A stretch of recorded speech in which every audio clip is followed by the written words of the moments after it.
Fashion ஷோவை இப்படி தமிழர் உடையணிந்து தமிழ் சிரிப்போடு நான் எனக்கு தான் முதல்ல பார்க்குறேன்.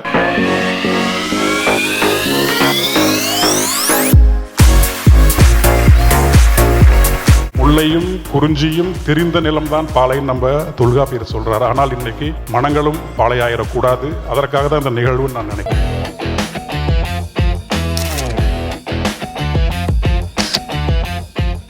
நான் அடிப்படையில் சேலம் மாவட்டம் குறிஞ்சி நிலம், நான் அப்படி தான் என்னை வகைப்படுத்திப்பேன். தமிழ் நிலம் அத்தனையுமே பாலையாக தான் இருக்குது. மனங்களும் பாலையாயிடக்கூடாது. அதற்காக தான் இந்த நிகழ்வுன்னு நான் நினைக்கிறேன். ஆமாம், இந்த நிகழ்வில் எனக்கு ரொம்ப ஈரமாக இருந்தது. அவங்க ஆடின அந்த பறை இசைச்சிட்டு அவங்க ஆடும்போது ஒவ்வொருத்தரோட முகத்துலையும் இருந்த அந்த அந்த பழந்தமிழினுடைய நகை, அது அவங்களுடைய முகத்தில் அப்படி இருந்தது. நடந்து போகிறவங்க வரவங்க அத்தனை பேர் முகத்துலேயும் அதே மாதிரி நகை இருந்தது.